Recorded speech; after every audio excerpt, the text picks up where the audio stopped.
Morning student. आज हम लोग क्लास 10 का केमिस्ट्री का फर्स्ट चैप्टर शुरू करने वाले हैं, जिस चैप्टर का नाम है रासायनिक अभिक्रिया एवं समीकरण। तो इसमें सबसे पहला पॉइंट है, हम लोग रासायनिक अभिक्रिया के बारे में जानते हैं। तो रासायनिक अभिक्रिया क्या है? तो जब दो या अधिक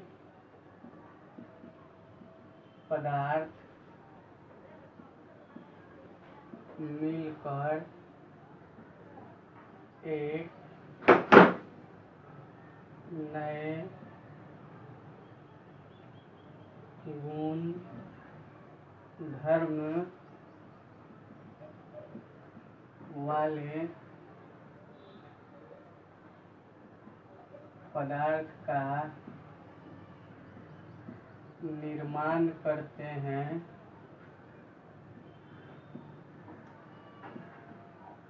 वह रासायनिक अभिक्रिया कहलाता है।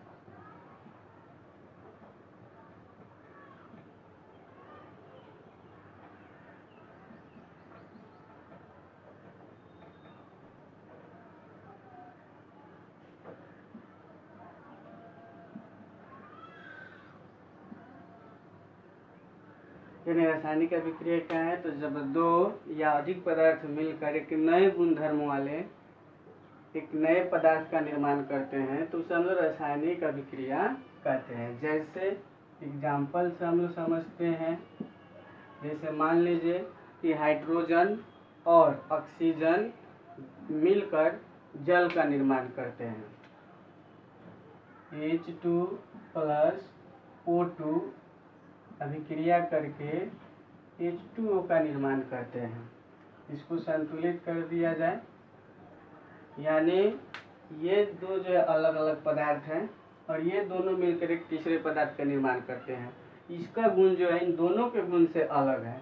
जैसे हाइड्रोजन जो है एक ज्वलनशील पदार्थ है, ऑक्सीजन जो है जलाने में मदद करता है, तो इन दोनों के उलट इधर ये जो जल है इन दोनों को बुझाने में मदद करता है। तो इस तरह से यह एक नए पदार्थ का निर्माण हुआ। इसी को हम लोग रासायनिक अभिक्रिया कहते हैं। रासायनिक अभिक्रिया में दो मुख्य बातें होती है। पहला, अभिकारक।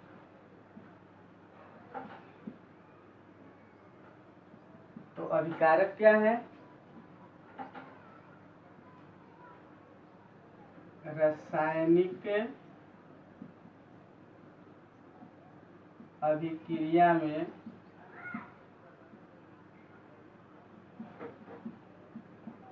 भाग लेने वाले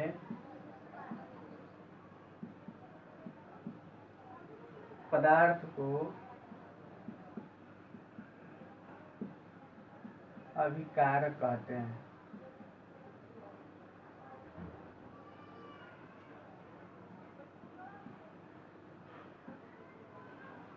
यानी रासायनिक अभिक्रिया में जो पदार्थ भाग लेता है उसी को हम लोग अभिकारक कहते हैं।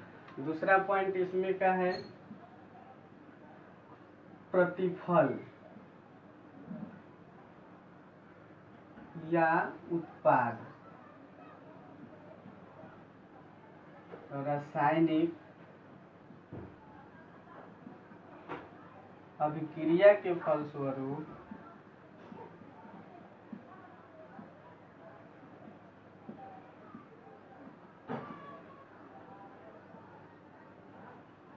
बने पदार्थ को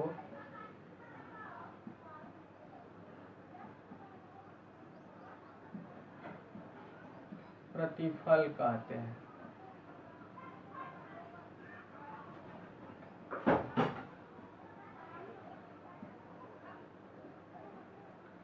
यानी प्रतिफल या उत्पाद क्या है?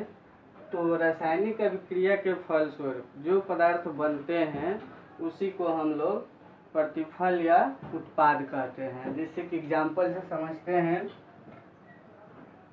जैसे इसी एग्जाम्पल को लेते हैं, 2H2 प्लस O2 अभिक्रिया करके 2H2O का निर्माण करते हैं। तो ये दोनों जो भाग हैं हाइड्रोजन और ऑक्सीजन, इसी को हम लोग अभिकारक कहेंगे।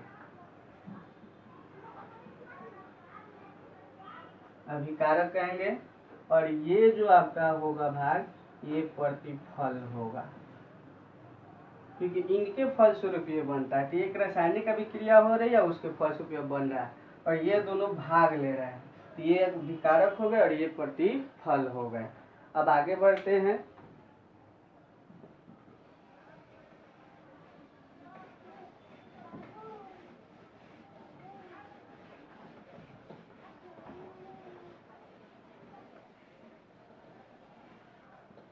रासायनिक अभिक्रिया की कुछ विशेषता होता है, तो उसको हम लोग देखते हैं।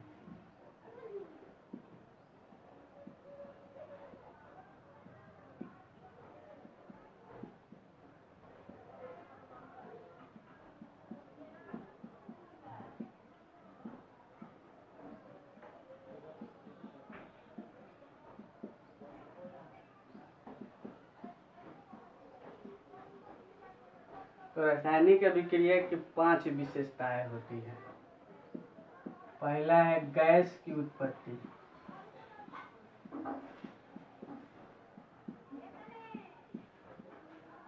दूसरा है अवक्षेप का बनना,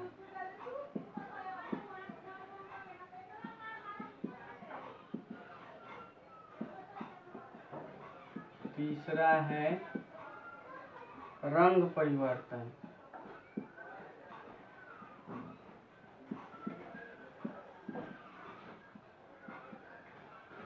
चौथा है ताप में परिवर्तन,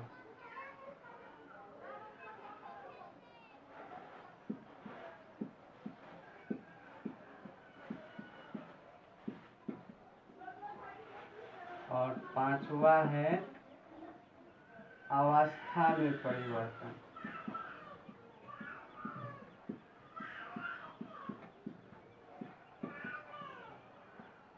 ये रासायनिक अभिक्रिया की 5 विशेषताएं हैं। इन 5 विशेषताओं को हम लोग एक एक करके पढ़ेंगे।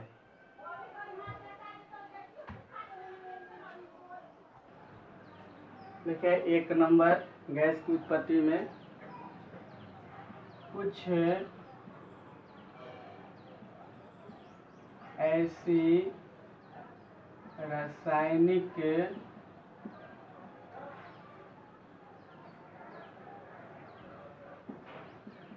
अभिक्रियाएं होती हैं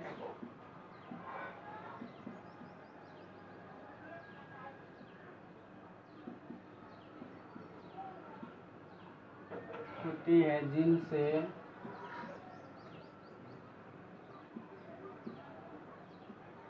गैस उत्पन्न होती है।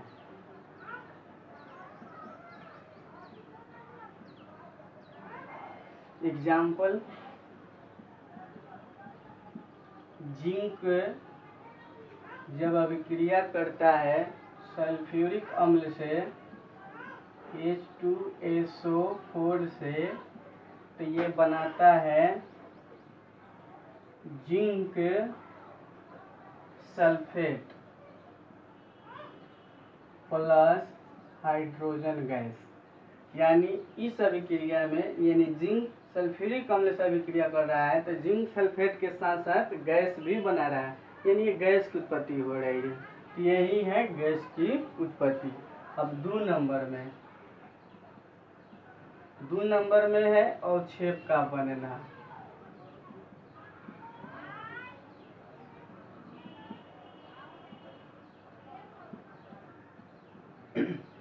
कुछ ऐसी रासायनिक अभिक्रिया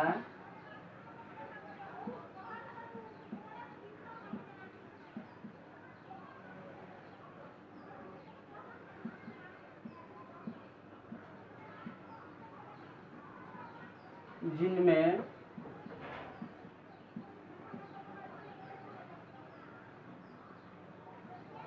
ठोस के रूप में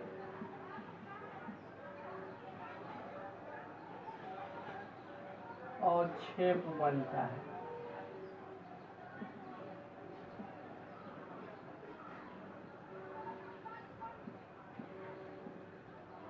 जैसे कुछ ऐसी रासायनिक अभिक्रियाएं होती है जिनमें ठोस के रूप में अवक्षेप बनता है। जैसे हम लोग देखते हैं एग्जाम्पल में सोडियम क्लोराइड।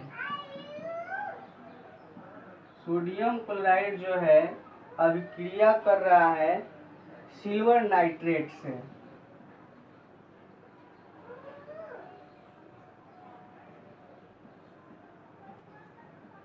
इस स्थिति में हो क्या रहा है, तो सिल्वर क्लोराइड अवक्षेप बन रहा है और इसमें सोडियम नाइट्राइड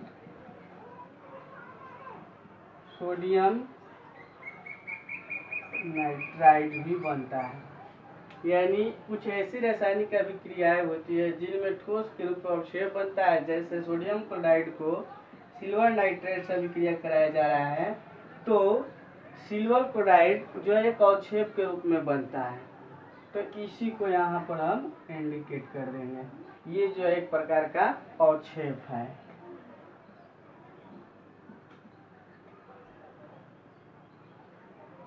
अब चलते हैं हम लोग तीसरा नंबर पर। 3 नंबर जो है रंग परिवर्तन है।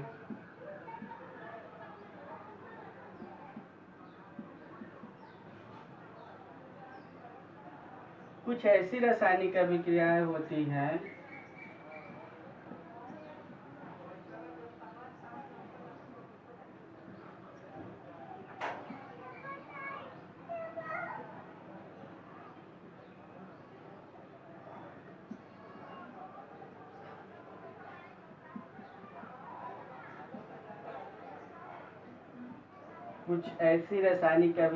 जिनसे ओरिजिन में रंग परिवर्तन होता है।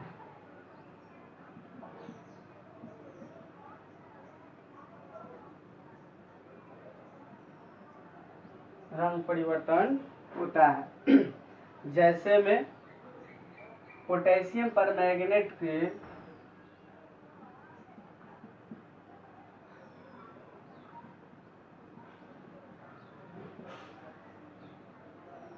पोटेशियम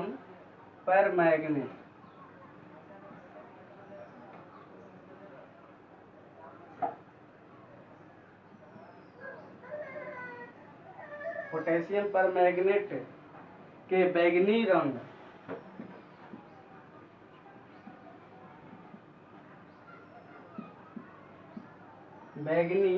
रंग के विलयन में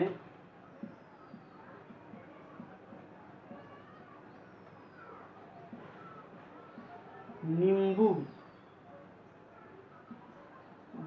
का रस डालने पर उसका बैंगनी रंग गायब हो जाता है।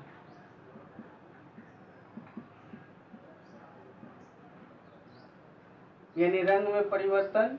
कुछ ऐसी रासायनिक अभिक्रियाएं होती है जिनमें रंग परिवर्तन होते हैं। जैसे पोटेशियम परमैंगनेट के बैंगनी रंग के विलयन में जब नींबू के रस को डाला जाता है तो वह बैंगनी रंग क्या होता है, गायब हो जाता है। तो इस तरह से आपका ये 3 नंबर हुआ। अब चौथा नंबर हम लोग देखते हैं।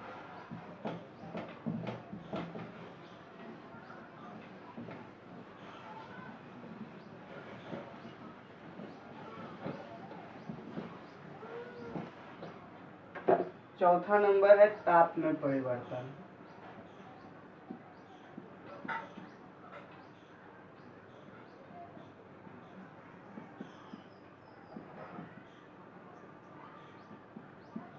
तो कुछ ऐसी रासायनिक अभिक्रियाएं होती है जिसमें तापमान घटता भी है और बढ़ता भी है।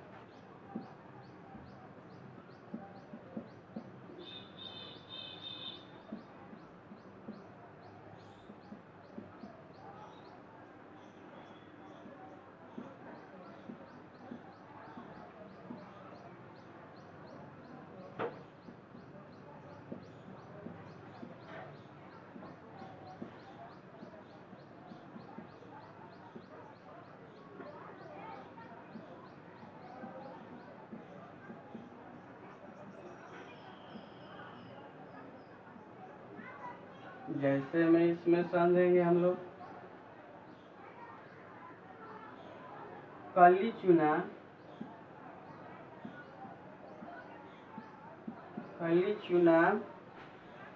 पर जब जल डाला जाता है तो उसके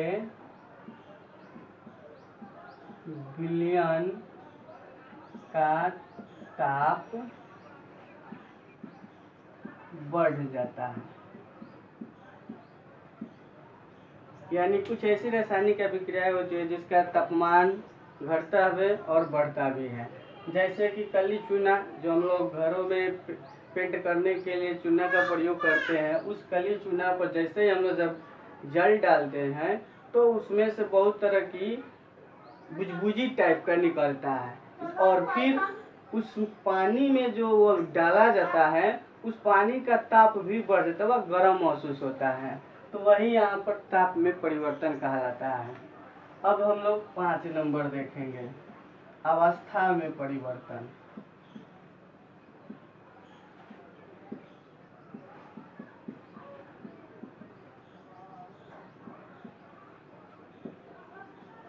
कुछ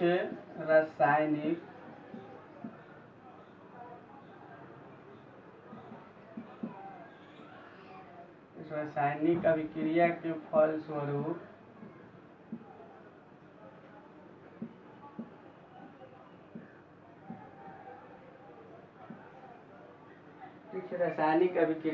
फलस्वरूप अवस्था में भी परिवर्तन होता है।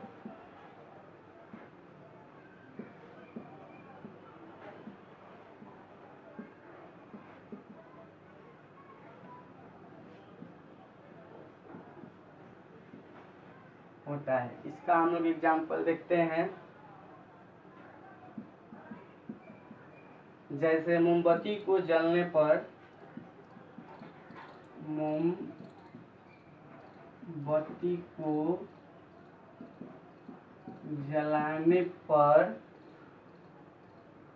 मोम यानी ठोस जो होता है, ठोस मोम पिघलने लगता है।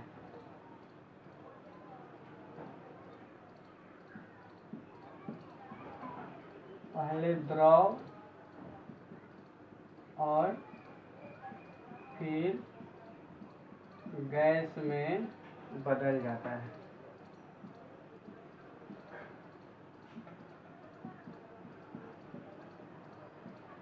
देखिए, अवस्था में परिवर्तन, तो कुछ रासायनिक अभिक्रिया ऐसे होती है जिसके फलस्वरूप अवस्था में भी परिवर्तन होता है। जैसे मोमबत्ती को जलाते हैं तो जो मोम ठोस के रूप में होता है वो पहले द्रव के रूप में बदलता है, और फिर वह द्रव धीरे धीरे जलकर गैस के रूप में बदल जाता है, जिससे उसकी अवस्था में भी परिवर्तन होते हैं। अब हम लोग अगले नेक्स्ट वीडियो में मिलेंगे आगे।